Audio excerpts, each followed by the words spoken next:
ድጋሚ እሷ ጋር ካየሁ እንደምገድለው አዳምጠኝ። ድጋሚ እንዳለ ዞር በል ጭራሽ እንዳትማርክ ማውቅ ጓደኛ ነኝ። አንድ የምነግርህ ነገር ማለት ነው በጤና አይደለም ሂደህ ከፈለክ ጸበልን ተጠራ ከፈለክ አይደለም ዱር ከፈለክ እኛ ስላልሆንኩ ነው።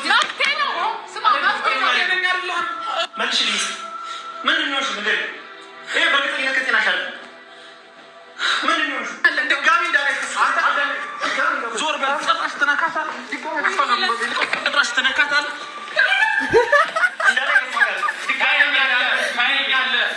ቀጥ በዚህ እንደፈለግሽ ሞት ትችያለሽ። አሳይሻለሁ ማለት ነው።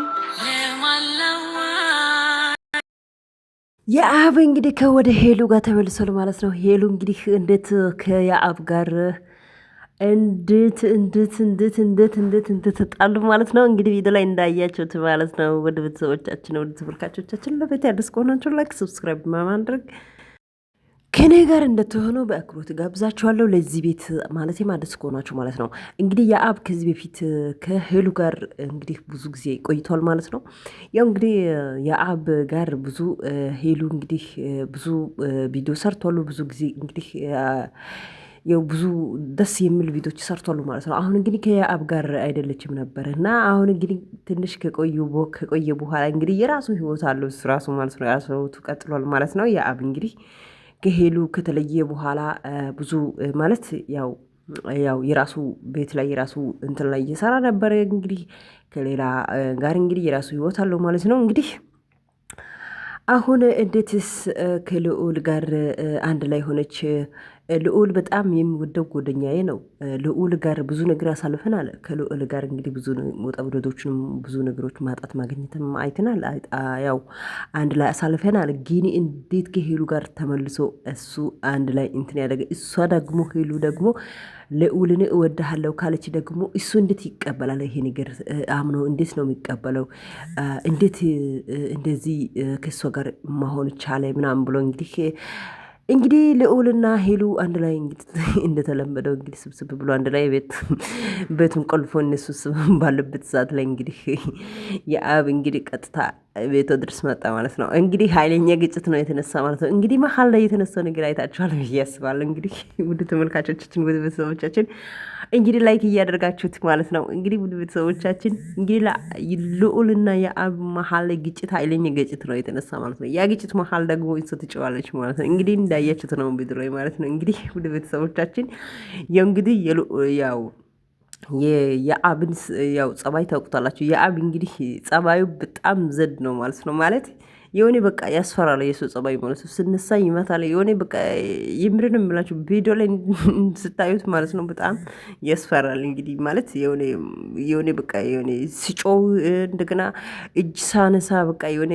አስፈሪ ነው ማለት ነው። እና የሱ ጸባይ ማለት ነው። እና እንግዲህ ልዑልና የአብ አንድ ላይ ሲደበደቡ ደግሞ ሄሉ ትጮዋለች ማለት ነው። እንግዲህ የሄሉ ጩኸት እንግዲህ ምድሩን እያናወጣል ማለት ነው። እንግዲህ ተመልካቾቻችን ወደ ቤተሰቦቻችን እንደሰማችሁት ነው። ያው እንግዲህ ያው ቪዲዮ ላይ ቀጭፍ አድርጌ አሳይቼ ነበረ እና ወደ ተመልካቾቻችን ወደ ቤተሰቦቻችን እንግዲህ ቆንጆ ድራማ እየሰሩ ስለሆነ በጣም ደስ ይላል። ብቻ ድራማቸው ሰው ስጠላ በጣም ሲያየው በጣም የሆነ ዘና ፈታ ትሉታላችሁ ማለት ነው። ጥላቻ ያው የእነሱ ጥላቻ ማለት ያው ብዙም የሆነ ማለት የማይጎዳ ጥላቻ ነው። እና ውድ ቤተሰቦቻችን እንግዲህ የራሱ ሀሳብ ማለት ያለው ነገር ያወራል። ሴት ልጅ ናት። እኔም የራሴ ህይወት ቀጥያለሁ። ስለዚህ እሷም የራሷ ህይወት መቀጠል አለበት፣ ግን ከሱ ጋር ሳይሆን ከሌላ ሰው ጋር መቀጠል አለባት ብሎ እንግዲህ ጠርቃ ይገባል ማለት ነው።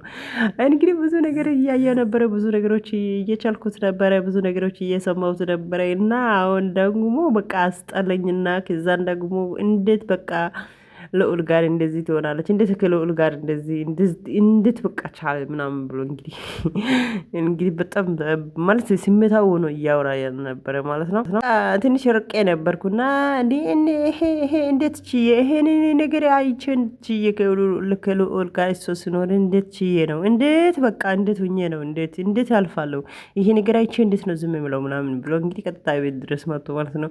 እንግዲህ እንደተለመደው ፏ ሽብረብረቅ ብሎ ብሎ እንግዲህ ቤት በቃ ዘናፍታ ከልዑል ጋር ያለው እንግዲህ ያው ታውቁታላችሁ። ሄሉ እንግዲህ እንዴት ያው ታውቁታላችሁ። እና እንግዲህ ሸብረቅ ስላቸው እንግዲህ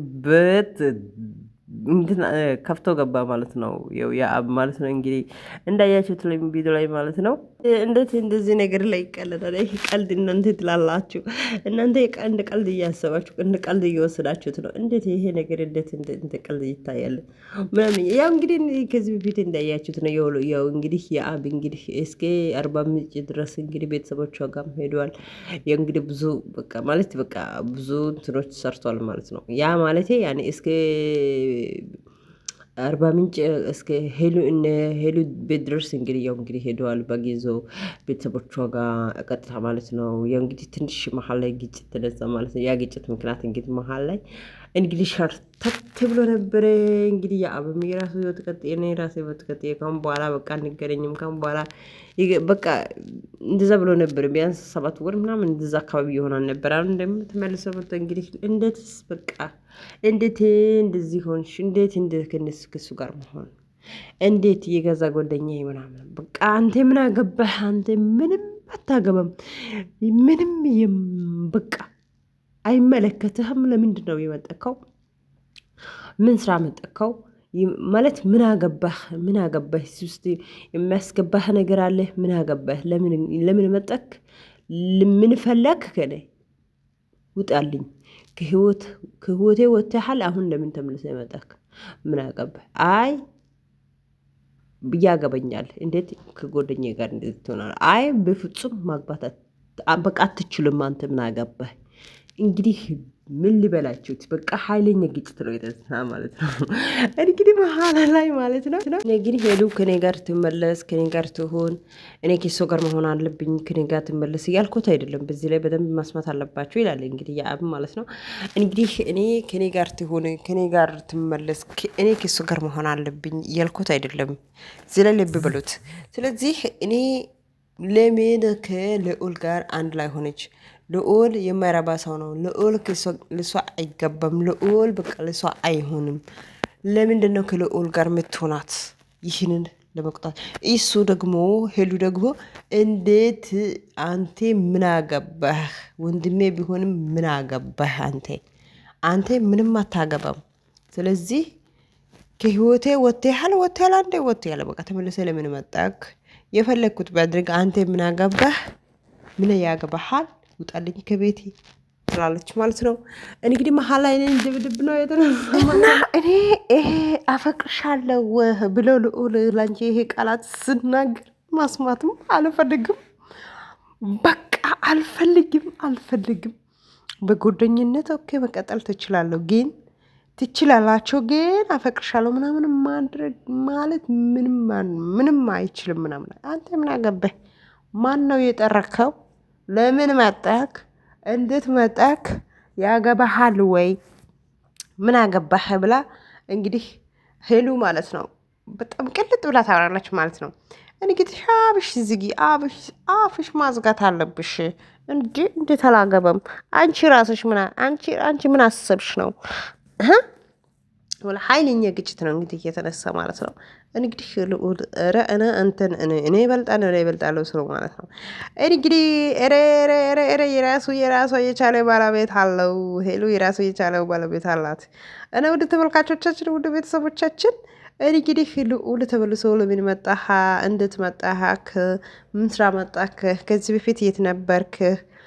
ምን አገባህ? ምን ያግባሃል ብላችሁ ማውራት ትችላላችሁ አለ።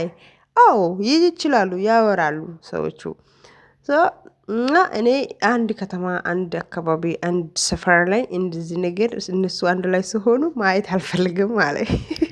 ማየት አልፈልግም አንድ ላይ ሲሆኑ ምናምን አለ። እናንተ ምን አገባህ? ልዑል ደግሞ ተነስቶ ማለት ነው እናንተ ምን አገባህ? ለምን መጠክ? ምን ስራ መጠክ ይላል ጨምር አድርጎ ማለት ነው። ሄሉ ሀሳብ ላይ ወይም የሄሉ ንግግር ላይ ጨምር አድርገው አንተ ምን አገባህ? ለምን ስራ መጠከ? ያገባሃል? አንዴ ወጥተል ስለዚህ እሷ የራሷ ቤት ነው እንደፈለገች ብታደርግ ብትሰራ ምን አገባህ ይላል። አሁንም ይሄ ያ መሀል ላይ እንግዲህ አይለኛ ቦክስ ነው የተነሳ ማለት ነው። እንግዲህ ጩኸቱ ተቀጠለ ማለት ነው። እንግዲህ ውድ ቤተሰቦቻችን አመሰግናለሁ። ይሄ ይመስላል ዛሬ የሄሉ ድራማ። ውድ ተመልካቾቻችን ስለነበርን ቆይታ አመሰግናለሁ። ቀጣይ ፓርት ላይ እንገናኛለን። ላይክ ሰባት እርሶት በቀጣዩ ፓርት ላይ እንገናኛለን። ደህና ሁኑ። ሰላም ይብዛላችሁ። በጣም ነው የማመሰግነው። ጤና ይስጤን። ሀገራችን ጠብቀን ሰላም ያብዛለን። በጣም አመሰግናለሁ። መልካም ጊዜ፣ መልካም ቆይታ ይሁንላችሁ እመኛለሁ። ደህና ሁኑ። ቻው ቤተሰብ ይስጥን እና በጣም ጥሩ ድራማ እየሰሩ ስለሆነ ቀጣይ ፓርት ላይ ደግሞ የነሱ ድራማቸውን ይጠብቃል ማለት ነው። ውድ ተመልካቾቻችን፣ ውድ ቤተሰቦቻችን ቻው ቻው፣ ደህና ሁኑ። ሀገራችን ጠብቀን ጤና ይስጠን።